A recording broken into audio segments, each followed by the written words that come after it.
എല്ലാവർക്കും നമസ്കാരം. എല്ലാവർക്കും നയനിയുടെയും ആദർശിന്റെയും നാളത്തെ വിശേഷത്തിലേക്ക് സ്വാഗതം. ആദ്യമായിട്ട് നമ്മുടെ ചാനൽ കാണുന്നവരൊന്ന് സബ്സ്ക്രൈബ് ചെയ്ത് സപ്പോർട്ട് ചെയ്യുക, കൂടെ ഒരു ലൈക്കും കൂടെ ചെയ്യുക. നാളത്തെ വിശേഷത്തിലേക്ക് കടക്കാം. അങ്ങനെ തുടങ്ങുമ്പോൾ തന്നെ കാണിക്കുന്നത് മൂർത്തിനെയാണ്. അങ്ങനെ മൂർത്തിയോട് ഓരോ കള്ളത്തരങ്ങൾ പറഞ്ഞു കൊടുക്കാൻ ശ്രമിക്കുമ്പോൾ മൂർത്തി അതൊന്നും വിശ്വസിക്കുന്നില്ല. ഒരിക്കലും നയന ഇങ്ങനെയൊന്നും ചെയ്യില്ല എന്ന് മൂർത്തിക്കറിയാം. അതുകൊണ്ട് തന്നെ മൂർത്തി പറയുകയാണ്, നിങ്ങൾ ആരെയുടെയും മേത്ത് പഴി ചാരാനൊന്നും നോക്കണ്ട. ഇതൊരിക്കലും നയനമോള് ചെയ്തതല്ലെന്ന് എനിക്കറിയാം. ഇതിന്റെ പിന്നിൽ ആരാണെങ്കിലും അവരെ ഉടനെ തന്നെ കണ്ടുപിടിക്കും.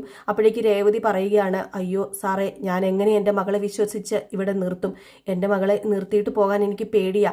കാരണം എൻ്റെ മകളെക്ക് ഇവിടെ ആരാ വിഷം കൊടുക്കുന്നത്, ആരാ എൻ്റെ മകളെ കൊല്ലാൻ ശ്രമിക്കുന്നതെന്ന് അറിയില്ലല്ലോ. അപ്പോൾ എങ്ങനെ ഞാൻ എൻ്റെ മോളെ ഇവിടെ വിശ്വസിച്ച് നിർത്തിയിട്ട് പോകും? എനിക്ക് പേടിയാ, എൻ്റെ ഭർത്താവിനും പേടിയാ. എങ്കിൽ പിന്നെ അത്ര ബുദ്ധിമുട്ടി സ്വന്തം മോളെ ഇവിടെ നിർത്തണ്ട. അനിയോട് അനുവാദം ചോദിച്ചിട്ട് ഒരു കാര്യം ചെയ്യുക, മോളെയും കൊണ്ട് ഇവിടെ നിന്ന് പൊക്കോ. ഇത് കേട്ടതും ഞെട്ടിപ്പോവുകയാണ് കേട്ടോ. ഒട്ടും മുത്തശ്ശൻ്റെ വായിൽ നിന്ന് ഇത് വീഴുമെന്ന് ആരും പ്രതീക്ഷിച്ചില്ല. അങ്ങനെ അനാമികയ്ക്ക് ദേഷ്യം വന്നു. അനാമിക പറഞ്ഞു, അല്ല എന്താ മുത്തശ്ശൻ പറഞ്ഞത്, എന്നോട് ഇവിടുന്ന് പോകാനോ? അപ്പം മുത്തശ്ശൻ പറഞ്ഞു വരുന്നത് ഇതെല്ലാം ഞാൻ ചെയ്തു വെച്ചതാണെന്നാണോ? എനിക്കറിയാം, അല്ലെങ്കിലും ഇവിടെ ആർക്കും എന്നോട് ഒരു സ്നേഹവുമില്ല. എൻ്റെ ഭർത്താവിന് പോലും എന്നോട് സ്നേഹമില്ല. പിന്നെ എങ്ങനെയാണ് ഇവിടെ ബാക്കിയുള്ളവർക്ക് എന്നോട് സ്നേഹം ഉണ്ടാകുന്നത്? ഞാൻ എല്ലാവരെയും സ്നേഹിച്ചിട്ടേ ഉള്ളൂ. എല്ലാവരും എന്നെ സ്നേഹിക്കണമെന്നാണ് ഞാൻ ആഗ്രഹിക്കുന്നത്. എന്നിട്ടും ഇപ്പോൾ പറഞ്ഞതെന്താ, ഈ വീട്ടിൽ നിന്നും എന്നോട് ഇറങ്ങി പൊക്കോളാന്? ഇല്ല, ഇനി ഒരു നിമിഷം പോലും ഞാൻ ഈ വീട്ടിൽ നിൽക്കില്ല. ഇനി ആര് കാല് പിടിച്ചാലും ഞാൻ ഈ വീട്ടിൽ നിൽക്കില്ല. ഞാൻ പോവുക. അമ്മ എന്തിനാ ഇതും നോക്കിക്കൊണ്ട് നിൽക്കുന്നത്?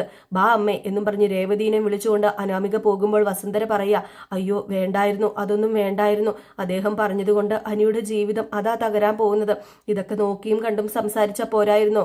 പിന്നെ നോക്കിയും കണ്ടും ഇതൊക്കെ ഇങ്ങനെയൊക്കെ തന്നെ വരുമെന്ന് എനിക്കറിയാം. ആരും അങ്ങനെ ബുദ്ധിമുട്ടി ഈ വീട്ടിൽ നിൽക്കണ്ട. ഒരിക്കലും നയനമോൾ ഇത് ചെയ്യുമെന്ന് ഞാൻ വിശ്വസിക്കുന്നില്ല. ഒരിക്കലും നയനി ഇത് ചെയ്യില്ല. അതെനിക്ക് നന്നായിട്ടറിയാം. വസുന്ധരെ, നിനക്കും അറിയില്ലേ? അത് എനിക്കറിയാം. എങ്കിലും ഇപ്പം കാണിച്ചത് മോശമായി പോയി. ദേ, അനാമിക മോൾ ഇവിടെ നിന്ന് ഇറങ്ങിപ്പോയാൽ അത് കൂടുതൽ ബാധിക്കുന്നത് അനിയാണ്. അതുപോലെ തന്നെ ജാനകി ഇനി എന്തൊക്കെ പറയും? അയ്യോ, എനിക്ക് ഓർക്കുമ്പോൾ പേടിയാവുക. ഇതെന്താ ഇങ്ങനെ വല്ലാണ്ടാവുകയാണല്ലോ ഈ കുടുംബത്തിൽ. ഒരു ബഹളവും അടിയും വഴക്കും ഇല്ലാതെ സ്വസ്ഥതയും സമാധാനത്തോടു കൂടിയും പോയതാ. എന്താ ഇങ്ങനെ? എനിക്ക് വയ്യ എന്ന് പറഞ്ഞ് മുത്തശ്ശി പെട്ടെന്ന് അവിടെ ഇരിക്കുകയാണ്. അങ്ങനെ ഓടി വന്ന് നമ്മുടെ നവ്യ, എന്താ മുത്തശ്ശി പറ്റിയത്? ഒന്നുമില്ല മോളെ, എനിക്ക് ക്ഷീണമാ, ഒന്ന് പോയി കിടക്കണം എന്ന് പറയുന്നു. അങ്ങനെ മുത്തശ്ശിനെയും കൂട്ടി നേരെ റൂമിലേക്ക് പോവുകയാണ്. ഇതേ സമയം നമ്മുടെ ആദർശ് കയറി വരികയാണ്. ആദർശ് കയറി വരുമ്പോൾ അടുത്തതായിട്ട് പറയുന്നത് രേവതിയാണ്. ആദർശിനോട് പറയുന്നു, പാല് കുടിച്ചതിന് ശേഷമല്ലേ ഇങ്ങനെയൊക്കെ സംഭവിച്ചത്? എങ്കിൽ പിന്നെ പാല് കൊടുത്ത ആളല്ലേ കുറ്റക്കാരി? ആ പാല് ചൂടാക്കി കൊടുത്തത് വേറെ ആരുമല്ല, അത് നയനയാ. ആദർശ നിന്റെ ഭാര്യ. അപ്പൊ പിന്നെ നിന്റെ ഭാര്യയല്ലേ കുറ്റക്കാരി? എൻ്റെ മോൾ എങ്ങനെ കുറ്റക്കാരിയാകും? എൻ്റെ മോളുടെ പേരിൽ ആരും ഇവിടെ ഒന്നും ആരോപിക്കണ്ട എന്ന് പറഞ്ഞപ്പോഴേക്കും ആദർശ് ദേഷ്യപ്പെടുകയാണ്. നിങ്ങൾ കൂടുതൽ സംസാരിക്കുമൊന്നും വേണ്ട. നിങ്ങൾ ആരും നയനയെ കുറ്റപ്പെടുത്താൻ നോക്കണ്ട. ഞാൻ നയനെ ഒരിക്കലും അവിശ്വസിക്കില്ല. നയനെ അവിശ്വസിക്കേണ്ട കാര്യം എനിക്കില്ല. നയനെ ഈ വീട്ടിൽ കയറി വന്ന കാലം മുതൽ അടുക്കളയിൽ കിടന്ന് കഷ്ടപ്പെടാൻ തുടങ്ങിയതാ. അല്ല, നിങ്ങൾക്ക് അങ്ങനെ ഒന്നുണ്ടായിരുന്നെങ്കിൽ നിങ്ങൾക്ക് തന്നെ വെച്ച് വേവിച്ച് കുടിക്കായിരുന്നല്ലോ. എന്നിട്ടും എന്തിനാ നയനയെ കഷ്ടപ്പെടുത്തിയത്? ഒരിക്കലും നയനെ ആരും കുറ്റപ്പെടുത്തണ്ട. എനിക്കറിയാം ഇതാരാ ചെയ്തതെന്ന്. ഇതാര് ചെയ്താലും അവരെ വെളിയിലും കൊണ്ടുവരും. എന്നു മുതലാ ഇവിടെ ഓരോ കള്ളത്തരങ്ങളും ഇതുപോലെയുള്ള കാര്യങ്ങളും നടക്കാൻ തുടങ്ങിയെന്ന് എനിക്ക് നന്നായിട്ട് അറിയാം. അത് ഒത്തിരി ദിവസങ്ങളൊന്നും ആയിട്ടില്ല. ഇത് കേട്ടത് അനാമിക പറഞ്ഞു. അപ്പൊ ആദർശേട്ടൻ പറയുന്നത് ഞാൻ വന്നതിൽ പിന്നെയാ ഇതൊക്കെ നടക്കുന്നതെന്നാണോ? അങ്ങനെയെങ്കിൽ അങ്ങനെ. എനിക്ക് ആരോടും തർക്കിച്ച് സമയം കളയാൻ നേരമില്ല. എൻ്റെ അമ്മയുടെ ജീവൻ അതെനിക്ക് തിരികെ പിടിച്ചേ പറ്റൂ എന്നും പറഞ്ഞ് ആദർശ് അങ്ങ് പോവുകയാണ്. ഇതേ സമയം വീട് കാണിക്കുന്നത് നമ്മുടെ നവ്യനെയും നയനയാണ്. അങ്ങനെ നയനയും നവ്യയും കൂടെ കണ്ടുമുട്ടുകയാണ്. അങ്ങനെ നവ്യയോട് നയന കാര്യങ്ങളൊക്കെ പറയുമ്പോൾ വീട്ടിൽ നടന്ന സംഭവങ്ങളൊക്കെ നയനയെ നവ്യ അറിയിക്കുകയാണ്. നയനെ, നീ സൂക്ഷിക്കണം. നിന്റെ പേരിലാണ് എല്ലാ പരാതിയും ഇവിടെ പറയുന്നത്. അനാമികയും അതുപോലെ അനാമികയുടെ അമ്മയും കൂടി ചേർന്ന് നിന്നെ കെണിയിൽപ്പെടുത്താൻ നോക്കുന്നുണ്ട്. ഇല്ല ചേച്ചി, ഒരിക്കലും ഞാൻ കെണിയിൽപ്പെടില്ല. എങ്ങനെ ഞാൻ കെണിയിൽപ്പെടും? ഞാൻ കെണിയിൽപ്പെടാൻ ഒരു വഴിയുമില്ല. കാരണം ആദർശേട്ടൻ എന്നെ അവിശ്വസിക്കില്ലെന്ന് എനിക്കറിയാം. അതുപോലെ മുത്തശ്ശനും മുത്തശ്ശിക്കും ഒക്കെ അറിയാം. ഞാൻ ഒരിക്കലും ഭക്ഷണത്തിൽ വിഷം ചേർത്ത് ആരെയും കൊല്ലാൻ ശ്രമിക്കില്ലെന്നോ നോവിക്കാൻ ശ്രമിക്കില്ലെന്നോ ഒക്കെ. അതുകൊണ്ട് അവരുടെ വാക്കും പഴഞ്ചാക്കും ഒരുപോലെ തന്നെയാ. അവർ പറയുന്നത് ആരും വിശ്വസിക്കാനും പോകുന്നില്ല. ഞാൻ പറയുന്നത് എല്ലാവരും വിശ്വസിക്കുകയുള്ളൂ. അതെനിക്ക് ഉറച്ച വിശ്വാസമുണ്ട്. ഈ കിടക്കുന്ന ദേവയാനി എന്ന എൻ്റെ അമ്മായിയമ്മ പോലും ഒരിക്കലും എന്നെ അവിശ്വസിക്കില്ലെന്ന് എനിക്കറിയാം. കാരണം ഇത്രയും നാളായിട്ട് ഞാൻ എല്ലാവർക്കും ഭക്ഷണം വിളമ്പിയത് നല്ല രീതിയിൽ തന്നെയാണ്. അതുകൊണ്ട് ചേച്ചി ഒരു കാര്യം ചെയ്യുക. ചേച്ചി ഇപ്പം സമാധാനമായിട്ടിരിക്കേണ്ടത് ഇതിൻ്റെ പിന്നിൽ എൻ്റെ അമ്മായിയമ്മയുണ്ടെങ്കിൽ എൻ്റെ അമ്മായിയമ്മയ്ക്ക് 8ന്റെ പണി തന്നെ കൊടുക്കാനാ നയനെ ഞാൻ തീരുമാനിച്ചിരിക്കുന്നത്. ഹേയ്, ഇതിൻ്റെ പിന്നിൽ അവരുണ്ടെന്ന് എനിക്ക് തോന്നുന്നില്ല. ഒരിക്കലും അവർ ഇങ്ങനെ ഒരു വൃത്തികേട് കാണിക്കുമോ, ഇങ്ങനെ അതും എൻ്റെ അമ്മായിയമ്മയെ കൊല്ലാൻ ശ്രമിക്കുമെന്നൊന്നും എനിക്ക് തോന്നുന്നില്ല. അല്ല, ഇതിപ്പോൾ എന്നെ കൊല്ലാൻ വേണ്ടി ശ്രമിച്ചതല്ലേ, അപ്പം പിന്നെ അവരും കൂടെ ആകാലോ. ഹബിക്ക് എന്നോട് വല്ലാത്ത സ്നേഹമായിരുന്നല്ലോ, അത് നീ കണ്ടു കാണുമല്ലോ. ഹബി എന്നെ ഉള്ളം കൈ കൊണ്ട് നടക്കുകയും ഹബിയുടെ വീട്ടിലേക്ക് എന്നെ കൊണ്ടുപോവുകയൊക്കെ ചെയ്തത് ചിലപ്പോൾ ഇതിനു വേണ്ടിയാണെങ്കിലോ. എനിക്ക് ഒരു വല്ലാത്ത സംശയമുണ്ട്, ഇതിനു വേണ്ടി തന്നെ ആയിരിക്കും. അനി രാത്രി ഇടയ്ക്കിടയ്ക്ക് എന്നോട് ചോദിക്കുന്നുണ്ടായിരുന്നു എന്തെങ്കിലും അസ്വസ്ഥത നിനക്കുണ്ടോ എന്ന്.